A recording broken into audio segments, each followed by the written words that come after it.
So now we move into the full program of emerging technologies for global food security. I think most of you know that I'm Maurice Moloney, the Chief Executive Officer of the Global Institute for Food Security. We've put together a conference that should, I think, mirror what we did in 2016. We've got a range of speakers from all over the world. People are absolutely at the cutting edge of their scientific area. We have companies represented. We've got policymakers represented.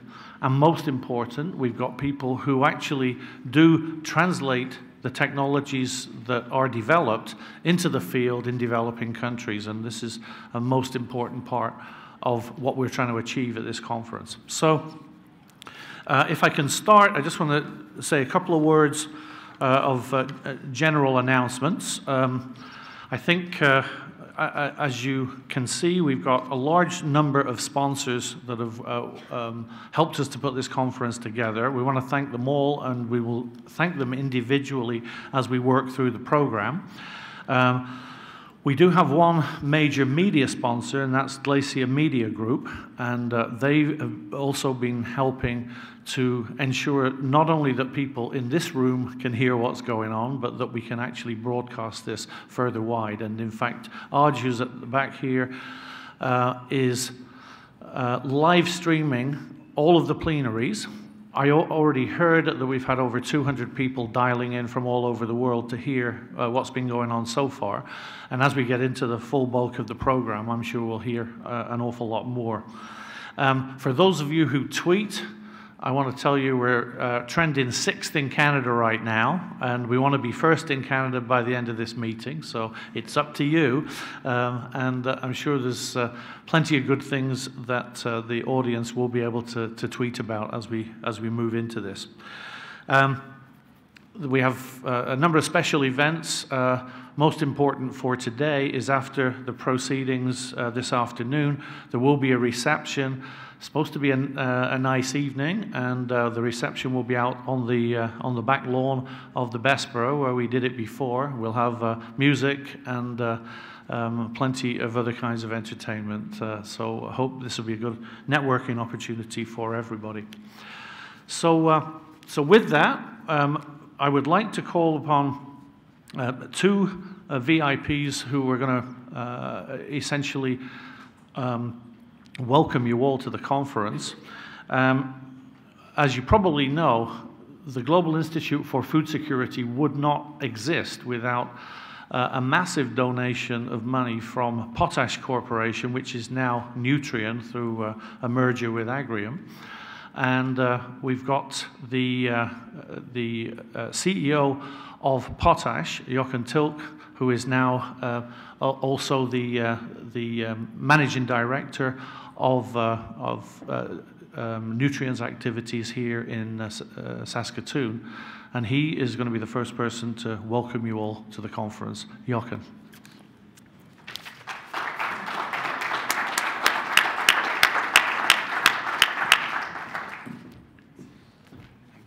Thanks, Maurice. My name is Jochen Tilk. Maurice, thank you for the kind introduction. I am today the executive chairman of Nutrien. Prior to that, I was the CEO and president of Potash Corp, and my change to executive chair took place on January 1st of this year, which was the exact day when the merger between Agrium, based in Calgary, and Potash Corp of Saskatchewan, based in Saskatoon, was consummated. So very happy and very proud to be here today because Saskatoon is home, and we've been a big supporter. We are a founding member of the Global Institute of Food Security, so we're obviously a very big supporter of what Maurice does, what his team does, but also the reasons why you're here today. So we're very proud that we can give some introductory remarks and allow you to continue on this, this great conference.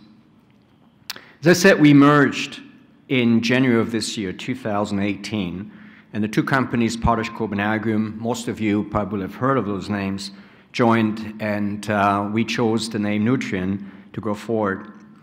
We created one of the largest agricultural companies in the world, and that's how we brand ourselves. We are an agricultural company. Our annual sales are about $16 billion, and that makes us one of the top 10 companies in Canada. Now, Canada is not a huge economy, but for an agricultural company to be one of the top 10 is quite an achievement. Our economy is mostly driven by financial institutions and banks, and Canada has not had the opportunity to have a lot of champions that play a significant role internationally. So for Potash Copenhagen to come together as a champion and one of the largest companies in Canada, but also by far the largest nutrient company in the agricultural space in the globe, makes us very proud, and our employees very proud. We move about 26 million tons of material, and that's potash, nitrogen, phosphate products, and other crop protection and crop nutrient products. And you can imagine 26 million tons around the globe is a big logistical challenge. We have 30 major production facilities, and that includes 6 of the world's most advanced and largest potash mines right here in Saskatchewan. Many of you, some of you, may have had a chance to visit one, but I would encourage you, if you ever have the opportunity, go down one of those mines and visit a potash mine. It's an event, it's an experience, so please do so. We're also the global leader in ag retail crop input business, and our annual sales are $13 billion. We have about 1,400 retail farm centers, and they're located in Western Canada, United States, Australia, and South America, mostly Argentina, Brazil, and some in Chile. So when you see that we are a vertically integrated company, we are a production company, we're a logistics company, we have thousands of rail cars and centers, storage centers. We are a retail company, but we're also an innovation technology company. We employ about 3,000 agronomists. And what is very important to us, that everything that we do enhances the yield of the farmers. We do everything that makes farmers more productive around the globe. We were one of the primary founders, as Maurice has pointed out, and hence our name underneath the title of the World Food Security Institute here in Saskatchewan. And we have a passion for this topic. We share that with you. Our tagline, Nutrient's tagline, is feeding the future. We chose that because we're focused on the one incredible challenge that brings us here together, and that is the world's ever-growing need for increased food production in a sustainable manner. We all know the statistics. You've shared it with many of you. I'm sure you told your children, your family members publicly, but we can't say it often enough. By 2030, there'll be another billion people on this planet. And that means food production will have to increase by 1/3 or 33%.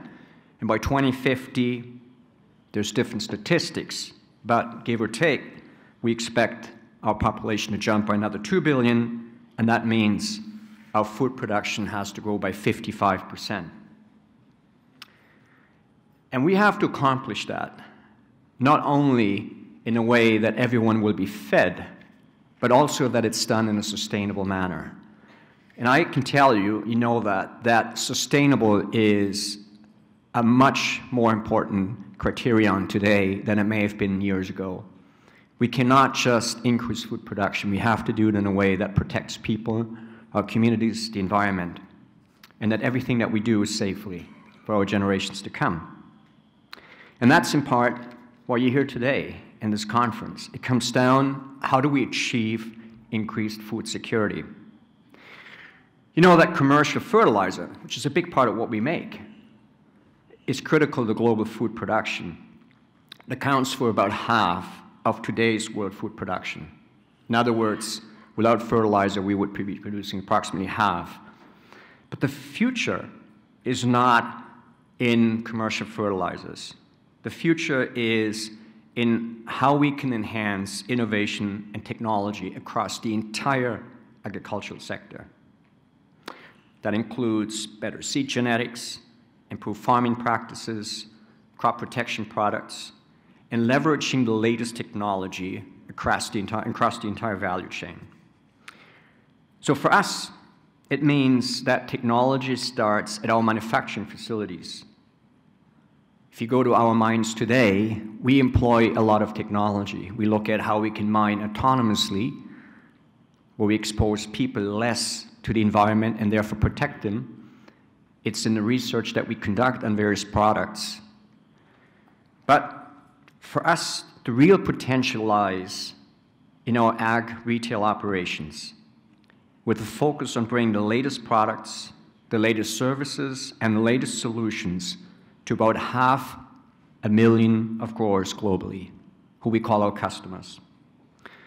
As I said earlier, we have over 3,000 agronomists that are out there and help farmers, and they educate them, not just on products, but on principles how we conduct our work sustainable. Some of you may have heard of the 4R principles: the right source, the right rate, the right time, and the right place. What started a few years ago as just a tiny theme today is paramount to everything that we do.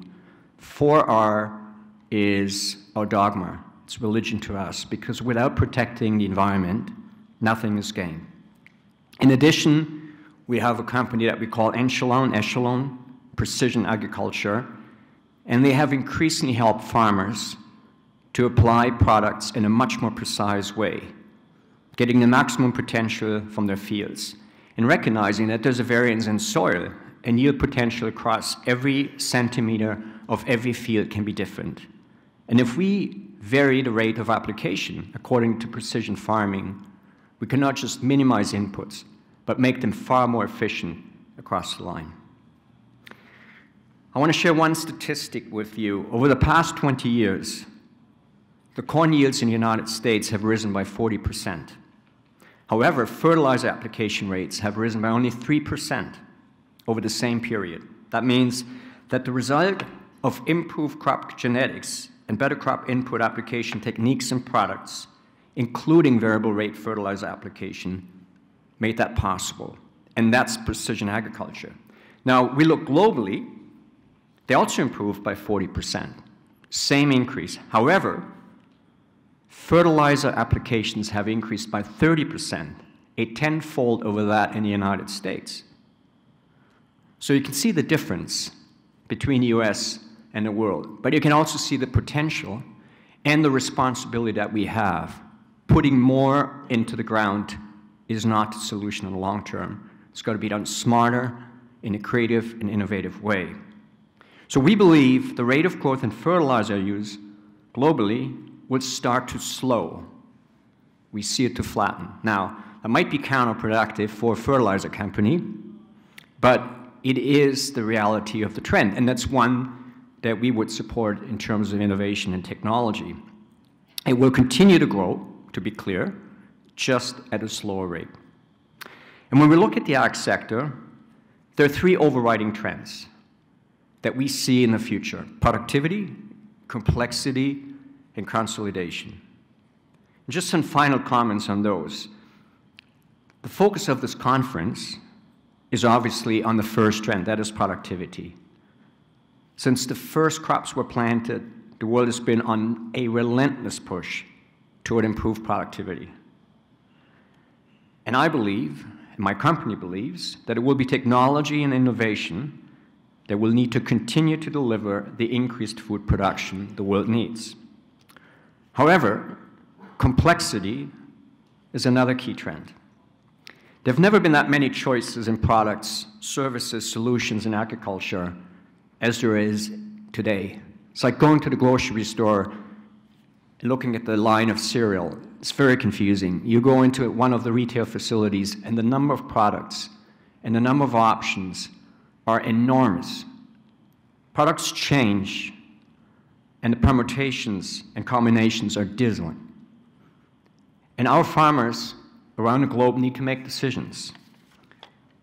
And we believe that those options, while they're good to have, at times can be overwhelming. When you layer in government regulations, complex government regulations for both the manufacturer, for us, and the farmer, it further adds to the complexity. And we're also seeing an increased focus, rightfully so, on food company and consumers looking for food traceability and sustainability metrics. Companies that sell food products and consumers are no longer satisfied with taking things for granted. They want to know how it's made and where it comes from. The learning from this is that there is a need for helping farmers with managing that complexity. Those firms that can bring all of this information together in an easy-to-use solution will go a long way in providing a valuable service for the ag community. And we're working in doing just that. And finally, consolidation is another trend. Consolidation is taking place horizontally as farms get bigger and extend their footprint geographically. And it's also taking place vertically as agribusiness expand across the value chain. The formation of Nutrien is an evident example of that. Consolidation occurs at the farm level, and for example, in the United States, there has been a 55% decline in the number of farms since the 1970s. Less than half over the last almost 50 years. However, globally, that consolidation has not occurred at the same rate. For example, India, 80% of the farms are less than 2 hectares in size, and over 20% of those farms do not use any crop inputs. At the agribusiness level, consolidation is occurring as the amount of investment required to develop new technologies continues to rise, and no one, including farmers, is making acceptable returns on their investments. Simplified, people can't make money given the cost it takes today to build a farm. So consolidation, and that's the point, is a necessity, and it has to be done carefully because we have to respect the farmers, their livelihood, but at the same time we have to enable them so they can have a profitable business. I know that a lot of you are attending from different parts of the world, different areas of expertise, and I would be remiss if I wouldn't encourage all of you to take the opportunity as a final comment to reinforce what we believe as a company, and I personally, is to reinforce the importance of free trade and fair trade to the world's economy. It is everyone's responsibility to encourage smart government policies and actions that will help increase food production in a sustainable and efficient manner. If we can't do that, the poorest will suffer and no one will gain, and we cannot watch from the sidelines. So I'd like to close by saying that we're encouraged by the spirit of innovation that we continue to see in the ag space, and particularly in this conference, with the contribution that all of you make on a daily basis. And we are proud to be partner of that, and we intend to build on that. We're also excited about the opportunity that what we see ahead for us to bring new solutions to farmers globally to help them, to help feed the future. Good luck to you in the conference, and as I said before, I'm very proud to welcome you here in Saskatoon. Always glad to have a global community. Congratulations to the Institute, and all the best.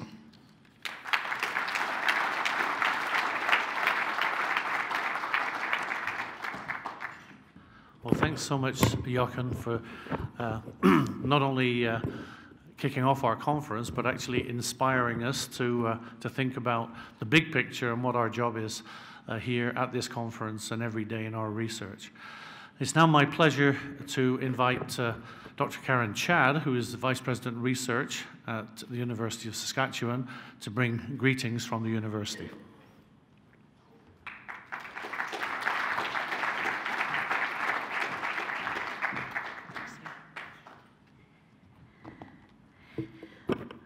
Well, good afternoon, everyone, and welcome to the city of Saskatoon and the sunny province of Saskatchewan. Thank you very much, Maurice, for your introduction. And gosh, it's just so wonderful to see old friends and to be able to have met some new ones this afternoon. So I'm looking forward to the next couple of very vibrant days. And it's also a real pleasure and a real honor to share the podium with amazing leaders. First of all, Joachim, not only a dear friend, but a dear colleague.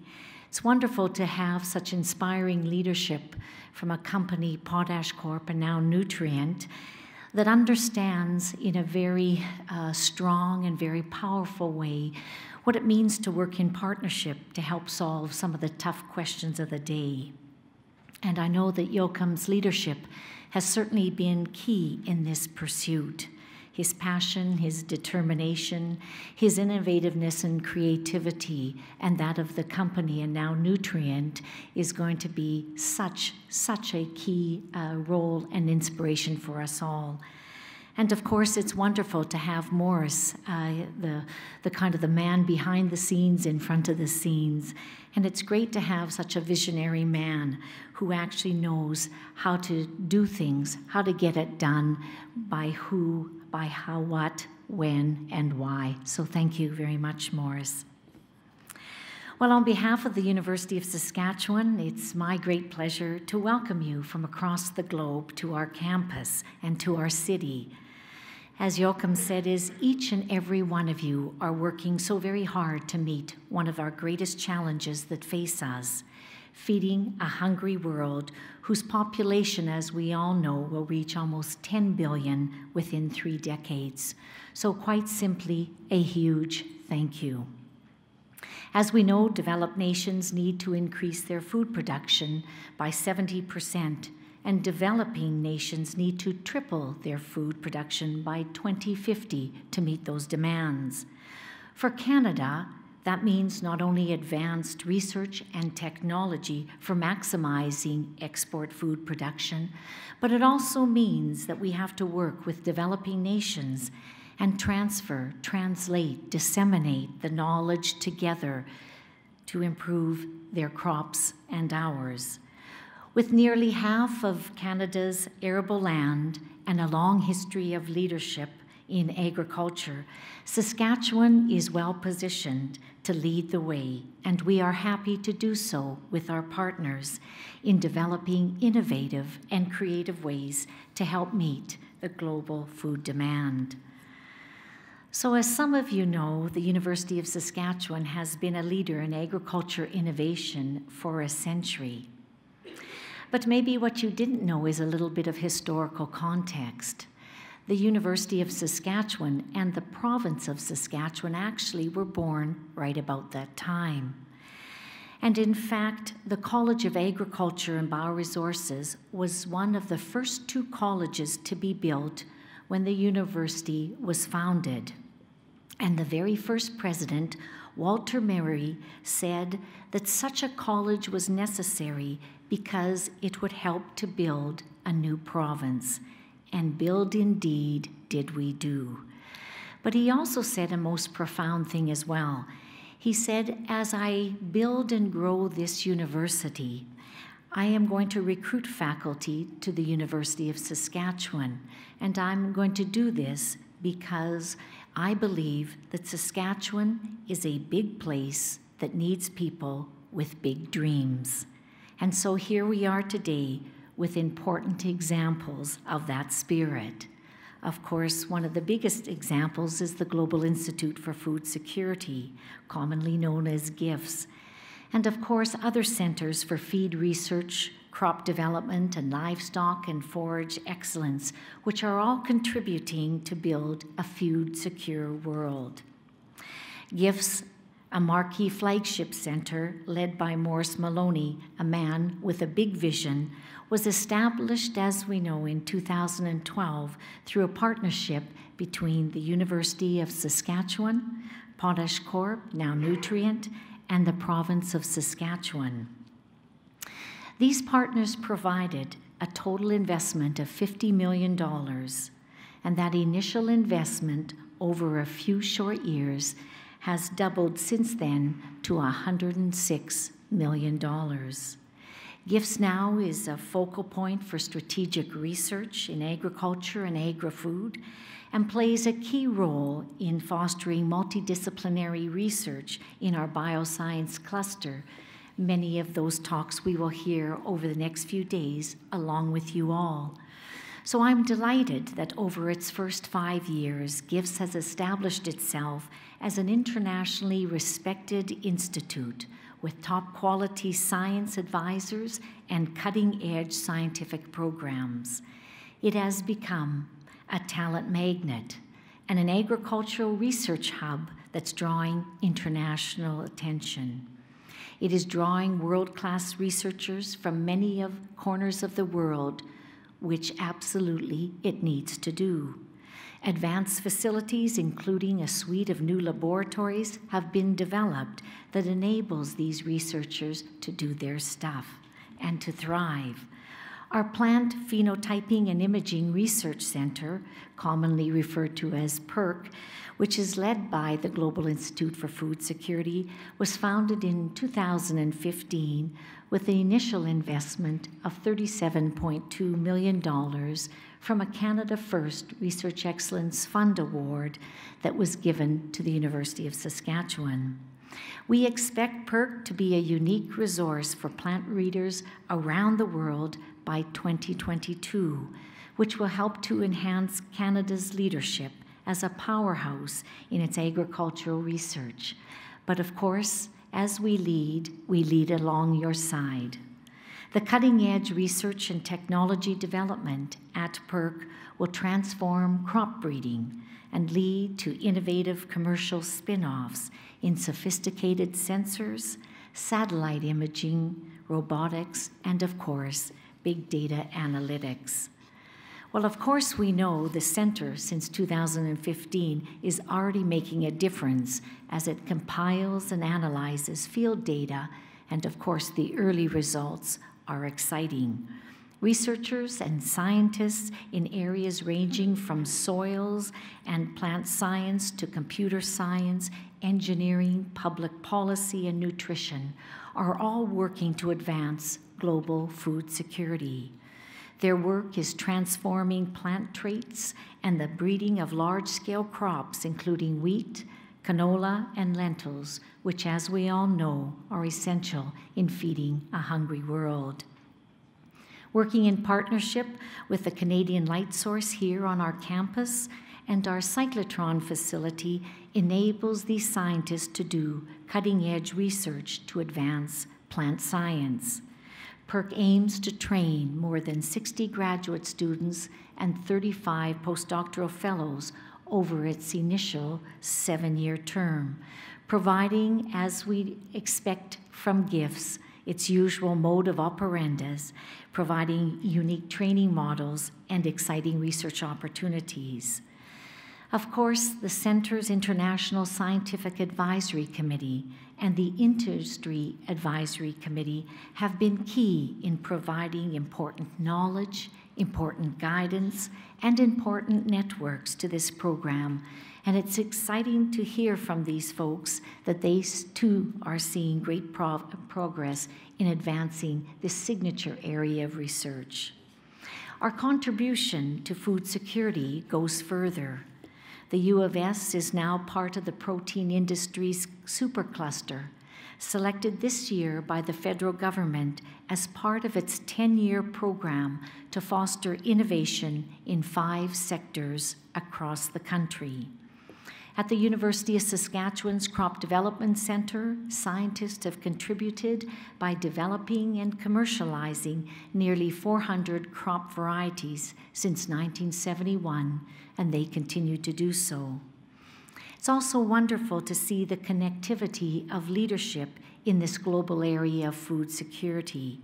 Here on our campus, we have more than 30 research chairs from a variety of disciplines, all dedicated to the pursuit of building a food-secure future. Certainly, that is awe-inspiring indeed from my perspective. I was also excited to hear, in fact, that our Premier, Scott Moe, will be speaking to this conference. Why I get excited about that is that it certainly attests to each and every one of us in this room, watching online and far beyond, the vital role of agriculture and food research, not only here in our province, in our country, but certainly across the globe. By collaborating with colleagues nationally and internationally and sharing ideas at fabulous conferences like this, we certainly can harness the world's powerful best minds to address the challenge of feeding 10 billion people by 2020. I want to close by saying a special thank you to each and every one of you for the vital role that you play wherever you are, and enjoy what I think most certainly will be a highly productive conference. On behalf of the University of Saskatchewan, along with our many partners, we are indeed privileged to host you all. Thank you very much.